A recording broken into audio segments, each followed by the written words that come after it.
Aparentemente hubo una vez una ciudad en el norte de Suecia llamada Corona, pero de alguna manera todos nos hemos olvidado de ella. Soy un oficial de policía que trabaja en Kalix, un municipio cercano a donde se supone que estuvo la ciudad perdida de Corona.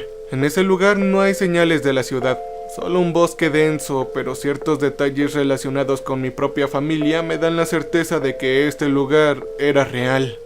Sin embargo, el mundo entero simplemente se olvidó de ello. No puedo imaginar cómo ni por qué, pero es la única conclusión a la que he podido llegar. Para mí, todo esto comenzó cuando dos recolectores de arándanos rumanos entraron en mi pequeña oficina para informar algo que habían encontrado en lo profundo del denso bosque.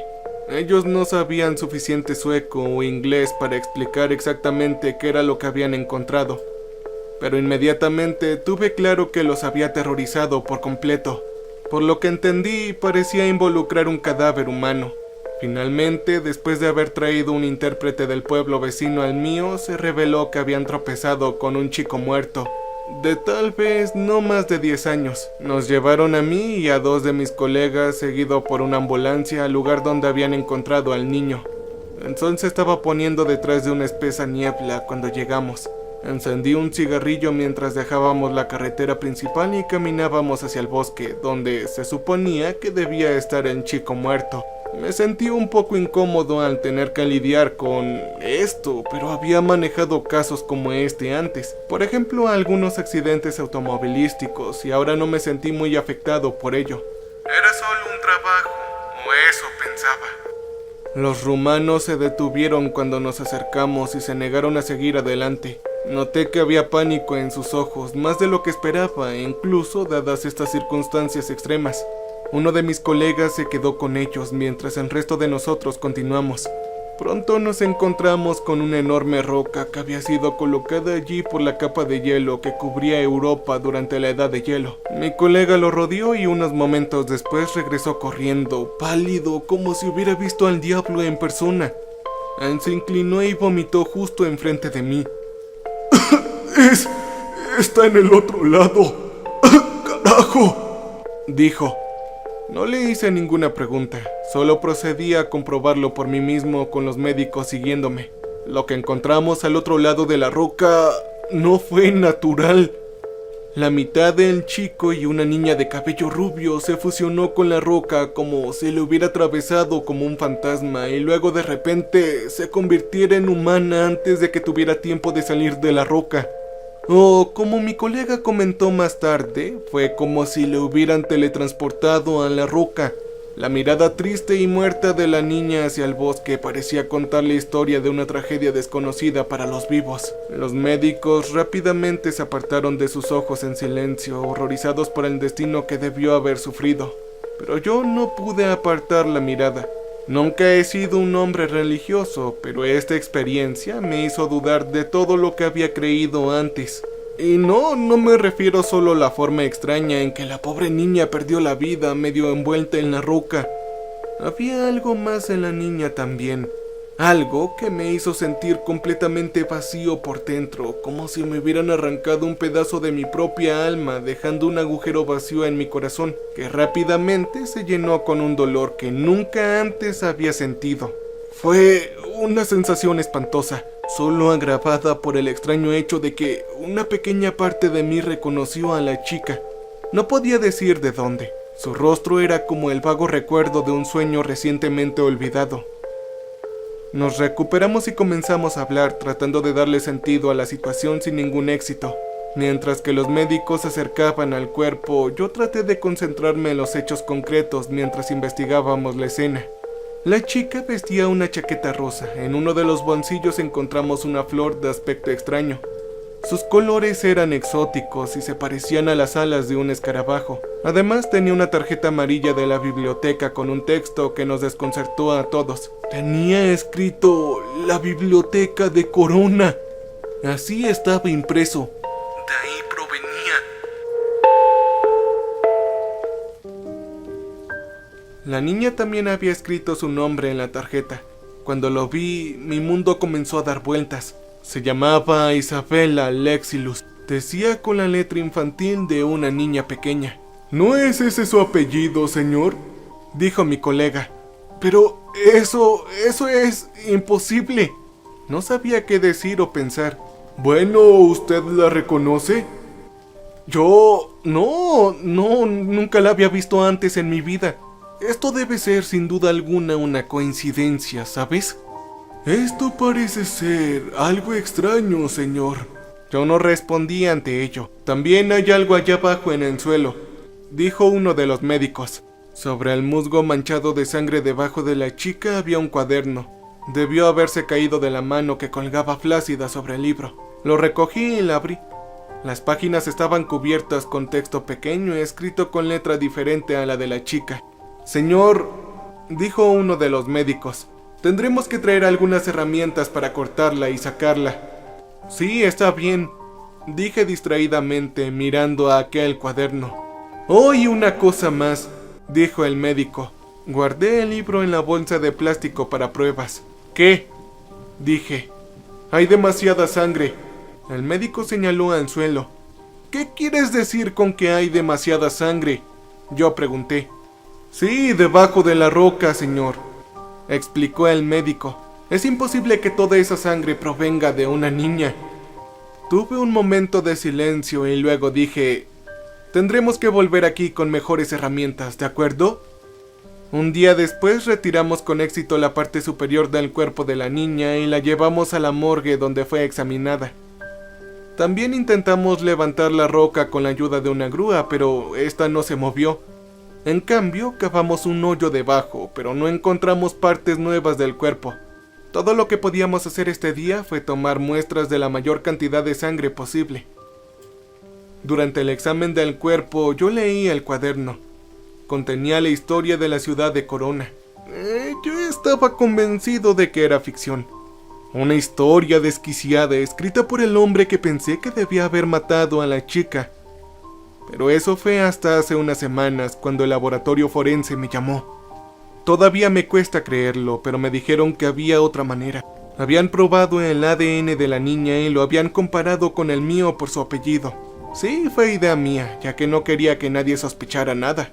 No pensamos que revelaría nada en absoluto, pero lo hizo. La niña de apenas 10 años, Isabela, era mi hija. Estaba seguro de que no era posible esto.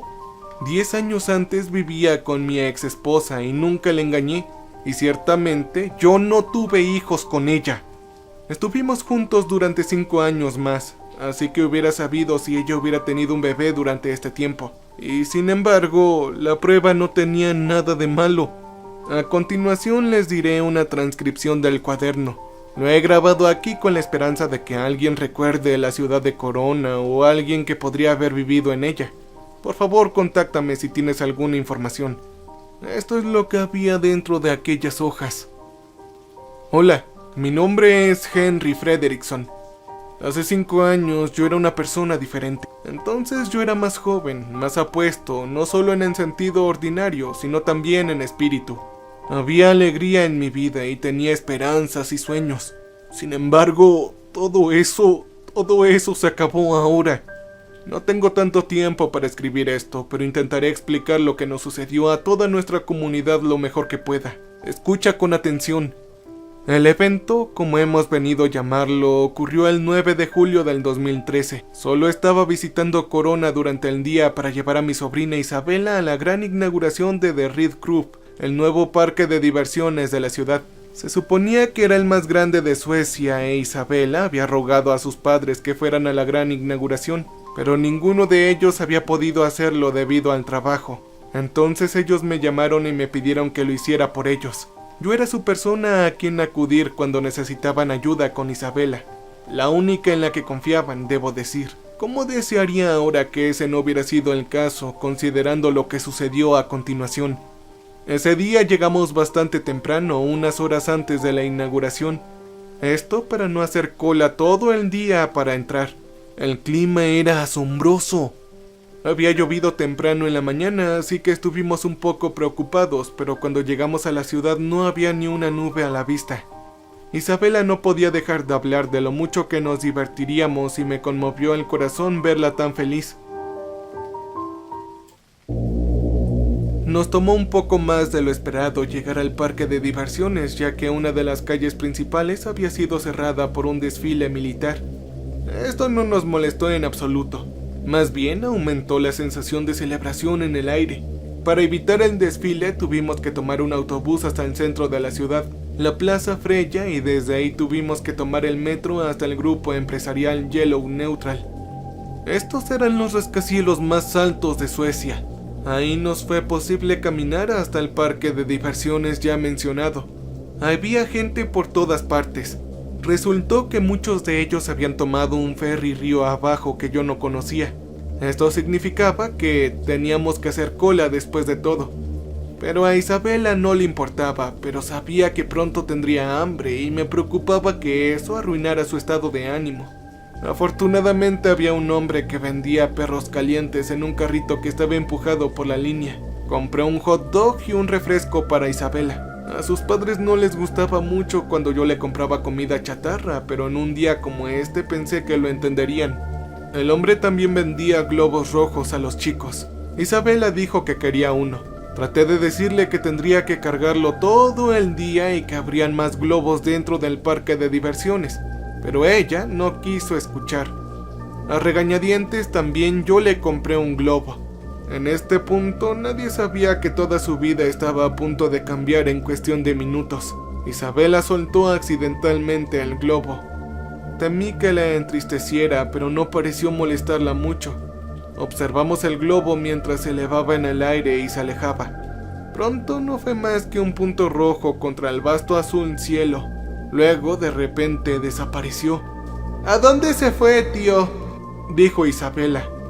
Yo no pude explicarlo, simplemente había desaparecido. No lo sé, sobrina, quizás estalló en el aire. Pero algo, un sentimiento incómodo que no podía racionalizar me hizo dudar de eso. Luego, unos minutos después, vinieron fuertes vientos de todas las direcciones. Llevaba un olor que me recordó a algo podrido. ¡Iu!, dijo Isabela mientras su largo cabello blanco ondeaba en el viento. ¿Qué rayos es ese mal olor? Sostuve su mano con fuerza y dije, no, yo no lo sé. La gente miró a su alrededor confundida y sus voces alegres se volvieron preocupadas. Algo estaba pasando, pero nadie sabía qué era.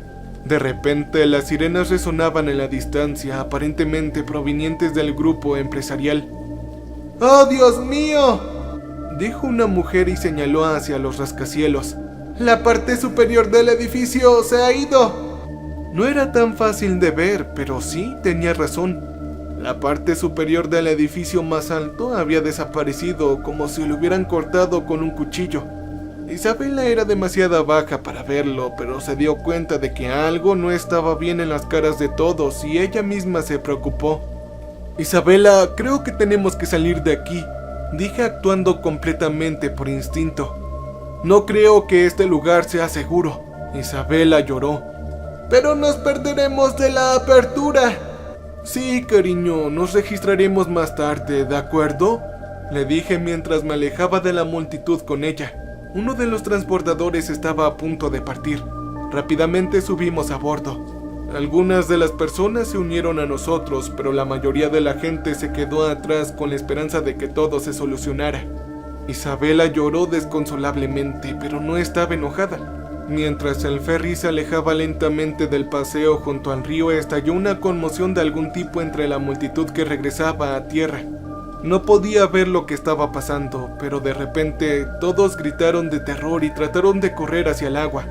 Claramente estaban escapando de algo, pero no podía ver qué era. Todo lo que vi fue gente pisándose unos a otros mientras trataban de saltar al río y alejarse nadando.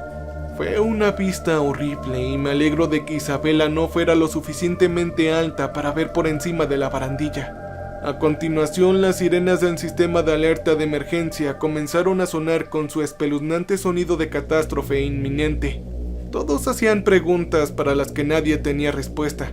La mayoría de la gente que escuché pensó que estábamos siendo atacados, ya sea por terroristas o por los rusos. Tomé mi teléfono para llamar a mi hermana, pero no había señal. Intenté con el teléfono de Isabela, también sin suerte. Pronto descubrí que nadie tenía ninguna señal.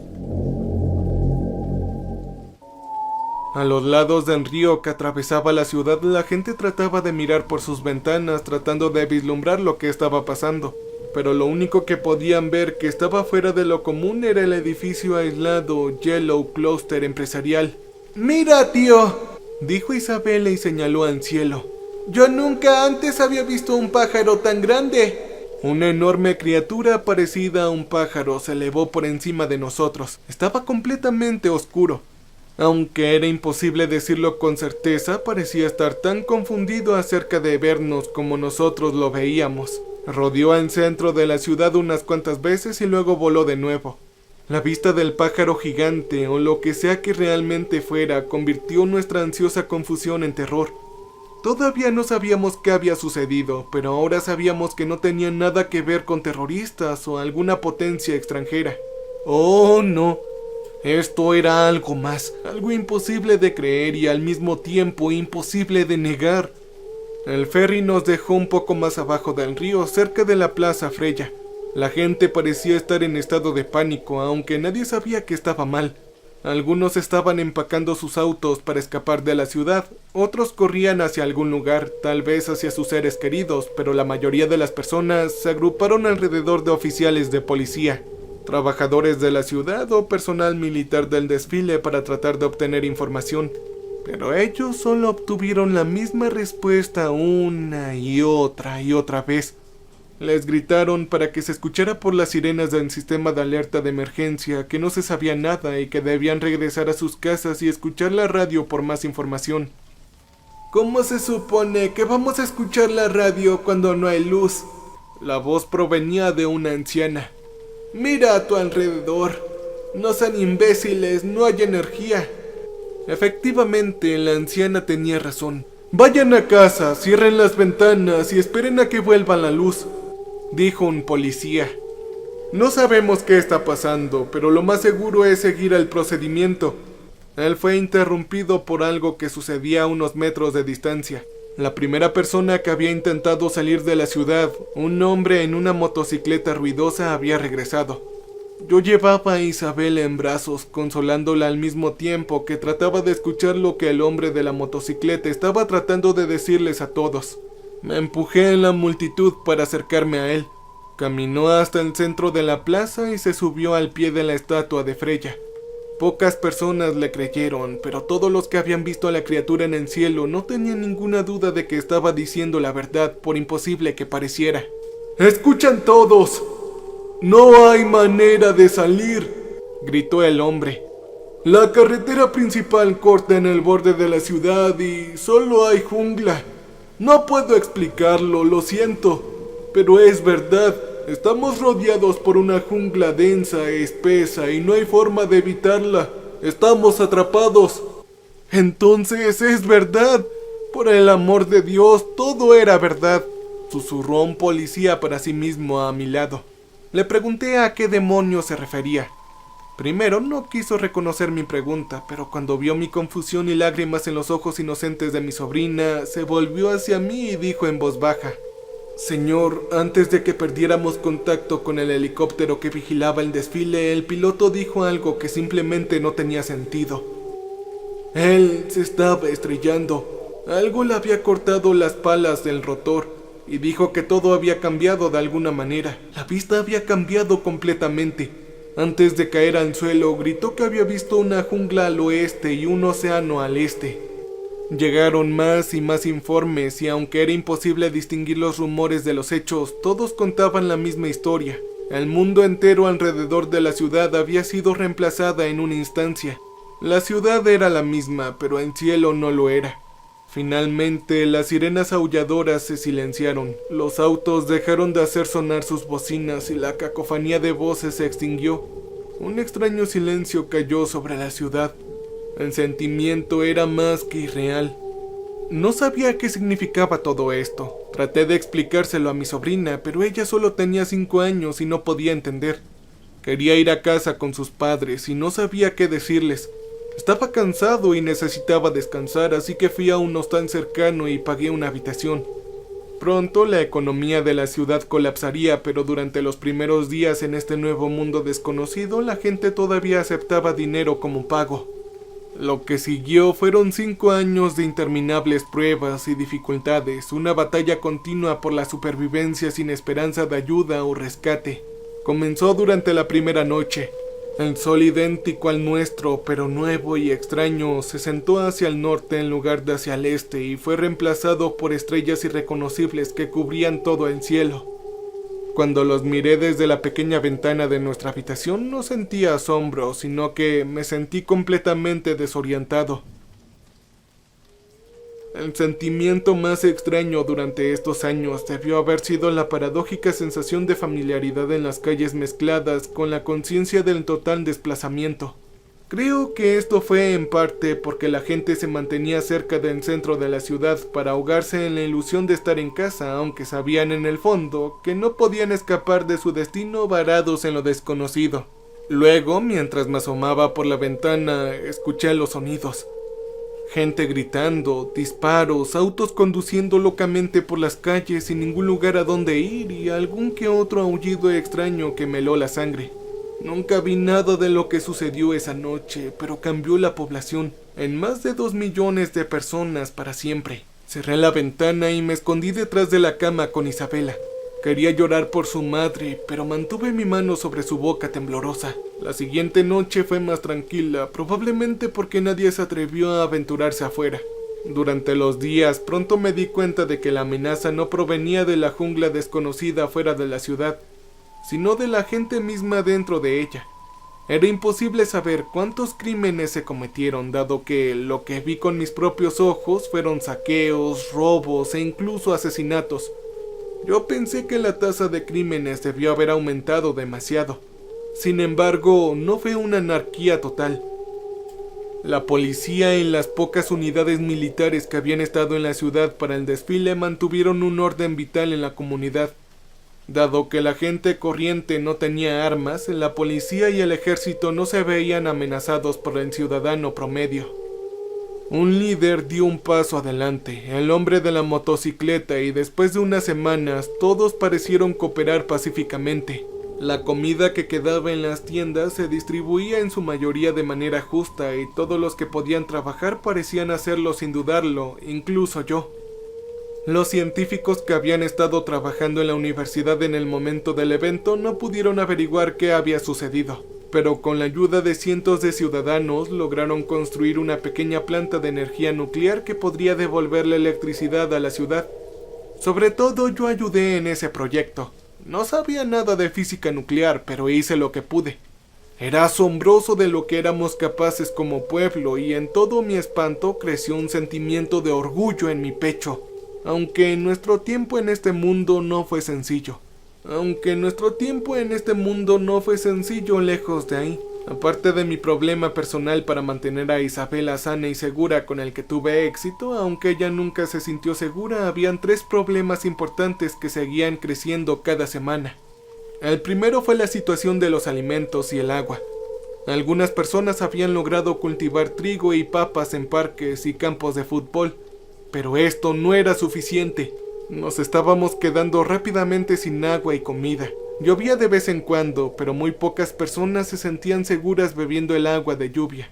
Para combatir este problema y para encontrar soluciones a algunos otros problemas también, se enviaron expediciones para explorar la jungla. Por lo general, estos terminaron de la misma manera, es decir, sin que nadie regresara. Solo 1 o 2 veces alguien logró regresar a la ciudad, pero ya no eran ellos mismos. Era como si algo en la jungla hubiera capturado sus almas y hubieran dejado que sus cuerpos regresaran ilesos. El segundo problema fue la naturaleza. Parecía habernos ahorrado los primeros meses, pero poco después de que recuperamos la electricidad nos encendió. Me tomó un tiempo verlo con mis propios ojos, pero aparentemente al azar, misteriosas criaturas entraron en la ciudad. A veces la atravesaban sin más para no volver nunca más. Una mujer policíaca, una de las nuevas reclutas, me dijo que había seguido a un niño azul desnudo mientras entraba solemnemente en la ciudad y luego volvería a salir. En otras ocasiones, monstruos indescriptibles causaron estragos en las calles, matando a tantas personas como pudieron antes de regresar a donde quiera que vinieran. En un momento, y esto yo lo vi por mí mismo, un 100 pies enorme de un blanco puro con cientos de ojos rojos apareció repentinamente de una alcantarilla. Rápidamente escaló a un edificio como si supiera exactamente lo que estaba haciendo y entró por una de las ventanas del último piso. Algunos escaparon, pero todos los demás dentro fueron hechos trizas. Solo después de unos 5 minutos el 100 pies salió del edificio por la entrada. Su cuerpo segmentado blanco estaba manchado de sangre y regresó por la alcantarilla como si nada. Estos ataques, como fueron llamados, despertaron miedo y pánico en todos nosotros. Aunque no sucedió con tanta frecuencia, sucedió con la suficiente frecuencia como para que todos estuvieran nerviosos todo el tiempo. El tercer problema tampoco se notó hasta más tarde. Fue un problema de salud. No hubo un patrón sobre quién se vio afectado o no, pero algunas personas, probablemente no más del 1%, se enfermaron. Comenzó como una fiebre común y progresó lentamente con mutaciones de pesadilla que golpeaban aleatoriamente el cuerpo. La mayoría de estas mutaciones dejaron a las víctimas discapacitadas y desfiguradas, pero a veces, muy raramente, las víctimas desarrollaron propiedades que aparentemente eran beneficiosas para ellas. El caso más extraño de esto que vi fue el de una niña a la que le creció un tercer ojo en el medio de la frente. El iris del nuevo ojo brillaba con colores asombrosos y la niña afirmó que podía usar el ojo para ver las emociones de otras personas. Le llamaba el tercer ojo. Al comienzo de la crisis de salud, los enfermos eran maltratados, como si fueran monstruos en la jungla. Este tratamiento solo empeoró cuando se reveló que las criaturas del exterior nunca atacaron a los enfermos. En un momento, una turba se reunió en la plaza de Freya y se dispuso a perseguir a los enfermos fuera de la ciudad. Afortunadamente, esto fue detenido por los militares. Al final, sin embargo, los enfermos fueron enviados a la jungla, aunque no para ser sacrificados, sino para hacer uso de su inmunidad a la naturaleza de este mundo. Esto se convirtió en un gran éxito que finalmente resolvió el problema del agua y la comida. Ellos podían aventurarse y explorar los alrededores y regresar con frutas comestibles, verduras y pequeños animales parecidos a los mamíferos que cazaban. Este fue un punto de inflexión para nosotros y luego la suerte golpeó de nuevo. Todos los intentos de pesca habían fracasado hasta ahora, pero de repente habían peces por todas partes en el río. Rápidamente nos enteramos de que había diferentes periodos en los que el pez estaba en el mar o cerca de la tierra. Sin embargo, tan pronto como se acercaron a la tierra, misteriosas tormentas eléctricas de color púrpura que duraron semanas atormentaron la ciudad. Y sin embargo, nosotros sobrevivimos. Mucha gente no lo hizo, por supuesto, pero la vida era posible. Al final, nuestra comunidad prevaleció. Durante los 5 años que siguieron no hubo tantas catástrofes y nuestro enfoque en la supervivencia mantuvo alejados la mayor parte de nuestros pensamientos sobre el hogar. Incluso Isabela pensaba cada vez menos en sus padres a medida que crecía. Con el tiempo la mayoría de la gente se acostumbró a la extraña situación con la que se había encontrado en julio del 2013. Mucha gente se suicidó, sí, pero la gran mayoría de la gente eligió vivir en esta tierra desconocida. Un planeta que probablemente ya no era la Tierra. Sin embargo, 2 eventos cambiaron las cosas. Primero fue lo que sucedió con una expedición planificada en el mar. Cientos de personas, en su mayoría hombres, decidieron adentrarse en el océano con uno de los cruceros de lujo amarrados junto a la ciudad. Esta iba a ser una gran aventura, y quizás una forma de encontrar algunas respuestas de a dónde habíamos terminado. Nos inspiró a todos.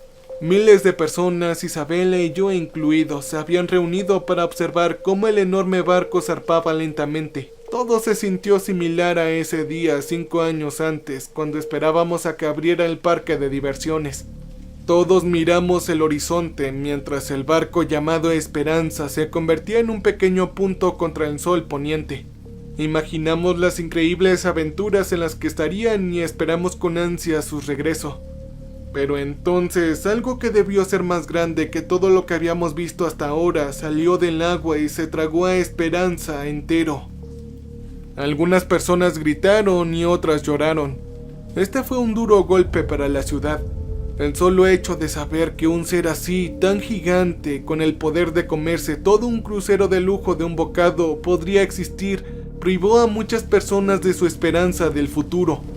Este fue un duro golpe para la ciudad. El solo hecho de saber que un ser así tan gigante, con el poder de comerse todo un crucero de lujo en un bocado, podría existir, privó a muchas personas de sus esperanzas de un futuro. El siguiente evento fue diferente. Fue un milagro, por decir lo mínimo. Ocurrió solo un mes después de la destrucción de Esperanza. Un guardia militar, un joven que solo tenía 15 años en el momento de nuestra desaparición de la Tierra, descubrió que cuando se encontraba en cierto lugar en la plaza de Freya, podía sintonizar una estación de radio específica de nuestro viejo mundo. El nombre de la estación era Synthwave Mix y dedicó la mayor parte de su transmisión a ese tipo de música. La esperanza regresó de inmediato, pero esta vez la esperanza era diferente a la que habíamos estado construyendo dentro de nosotros durante 5 años. Esta era la esperanza de volver a ver a nuestros seres queridos. La esperanza de volver a casa. La gente de la universidad investigó el área para tratar de determinar de dónde provenían las señales de radio. Ellos no tuvieron mucho éxito, pero pronto se dieron cuenta de que emanaban del suelo debajo de la Plaza Freya. Mientras los científicos investigaban el área, la gente común se presentó en masa. Todos tenían radios de diferentes tipos, como niños que llevaban animales de peluche para sentirse seguros, con la esperanza de sintonizar aquella señal de la Tierra y saborear su hogar perdido. Por supuesto, el área de donde se podía escuchar la estación de radio era demasiado pequeña y la policía tuvo que ahuyentar a todos para darle a los científicos el espacio que necesitaban. Sin embargo, unos días después, los científicos colocaron un juego de parlantes grandes al pie de la estatua de Freya y los conectaron al receptor que estaban usando para escuchar la estación de radio. Día y noche la música sintética relajada, algo melancólica, sonaba sin parar en toda la ciudad. La gente se congregó alrededor de la estatua e incluso desafiaron los peligros de la noche. Inminentemente esto se convirtió en la nueva tradición de nuestra ciudad. Terminar el día yendo a la estatua y sentándonos a su alrededor como en oración se convirtió en nuestra peregrinación. No fue exactamente la música lo que atrajo a la gente de la plaza, sino su origen. Aún así, las melodías electrónicas pronto se convirtieron en un símbolo de todas nuestras esperanzas y deseos. De vez en cuando la gente se levantaba y bailaba, a veces llorando de alegría agridulce difícil de explicar y otras veces de pena. Aunque lo que nos hizo callar y concentrarnos por completo fue cuando los anfitriones dijeron algo. Por lo general solo hablaban de música que estaban transmitiendo sin saber que una ciudad entera estaba llena de gente que los escuchaba casi religiosamente, pero en raras ocasiones hablaban del mundo exterior. En esos momentos se sintió como si nuestros corazones se detuvieran colectivamente en anticipación. ¿Acaso dirían algo sobre nosotros? ¿Sobre sus esfuerzos por averiguar dónde habíamos ido y cómo nos traerían de regreso? Sin embargo, nunca hubo noticias sobre nosotros, como si se hubieran olvidado de todas aquellas personas que habían vivido en esta ciudad. O tal vez como si no supieran nada de nosotros. El trágico destino de la ciudad de Corona nunca llegó. Sin embargo, nunca perdimos el destino sobre los esfuerzos por averiguar dónde habíamos ido y cómo nos traerían de regreso. Tomó mucho tiempo y ahora que me estoy acercando al día de hoy, finalmente los científicos decidieron que valdría la pena cavar un gran agujero justo donde las ondas de radio parecían salir del suelo. Esto no fue una tarea fácil y tampoco segura. El trabajo llevó semanas. Nuevamente todos ayudamos. Nadie sabía realmente qué estábamos buscando exactamente, solo sabíamos que era algo.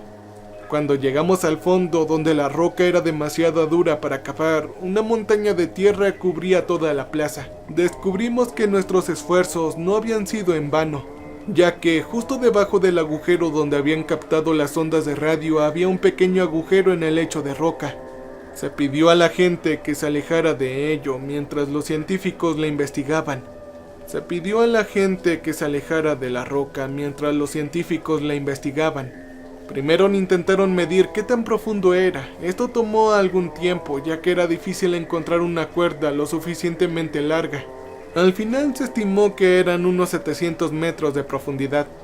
A continuación se envió algo de equipo amarrado al final de la cuerda y para sorpresa de todos, todo lo que se arrojó fue tragado por el agujero. Por supuesto nadie sabía a dónde iba, pero todos pensamos lo mismo, que de alguna manera había regresado a casa. Era una suposición razonable, dado que lo único que salía del agujero eran las ondas de radio y provenían de la Tierra. Todos nos regocijamos con este descubrimiento. Se realizaron más experimentos y, aunque algunas preguntas quedaron sin respuestas, el consenso incluso entre los científicos fue que el agujero realmente era un portal de regreso a nuestro propio mundo. Sin embargo, habían dos grandes problemas que debían resolverse. El primero fue la seguridad.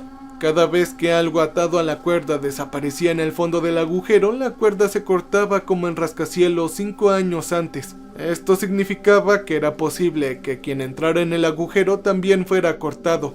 Sin embargo, este problema se resolvió muy pronto. Al atar una cámara a la cuerda conectada a una pantalla sobre el suelo, se descubrió que la cuerda solo se cortaba cuando se tiraba hacia atrás. Mientras no se retirara, la pantalla aún recibía señales de la cámara. La cámara nunca grabó nada más que oscuridad en lo que se suponía que era el otro lado, pero como continuó funcionando hasta que se retiró la cuerda, esto no pareció ser un gran problema. Después de todo, se esperaban algunos problemas técnicos dadas las circunstancias. El segundo problema era que el agujero era demasiado pequeño para que cualquiera pudiera entrar. Se hicieron muchos intentos para ensanchar el agujero, pero el lecho de roca parecía estar hecho de un material más fuerte del que cualquiera de nuestras máquinas podía perforar. Esto fue extremadamente frustrante. Nos hizo sentir como si hubiéramos llegado a la línea de meta solo para descubrir que no podíamos cruzarla.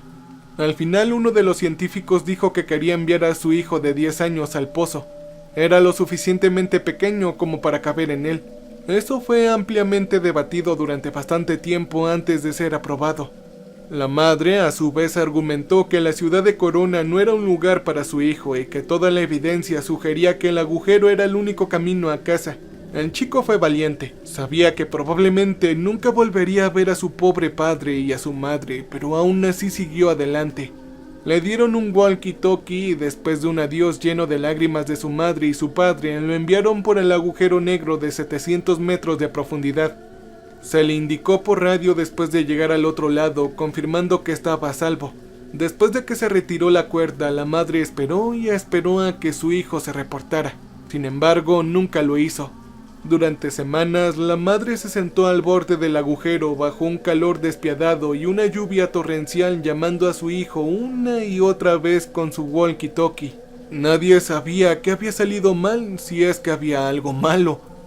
Dado que no se habían captado otras ondas de radio que no fueran la señal de la Tierra, era posible que otras ondas de radio simplemente no pudieran entrar en nuestro mundo por alguna razón, aún.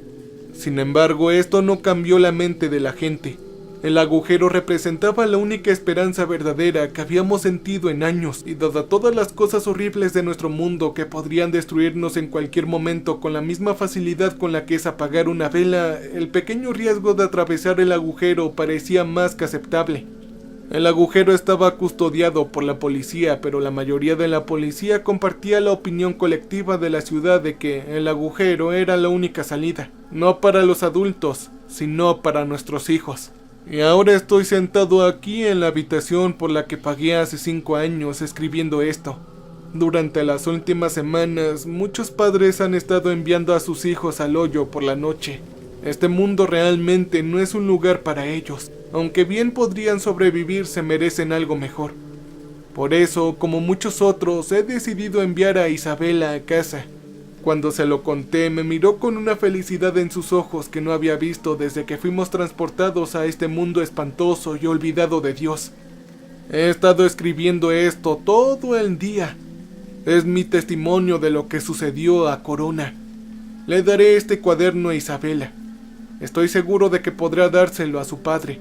De alguna manera, sé en mi corazón que encontrará el camino a casa con sus padres. Pronto oscurecerá aquí y llevaré a Isabela a la Plaza Freya por última vez. Lamento que haya tardado tanto, pero la humanidad debe enterarse de la verdad.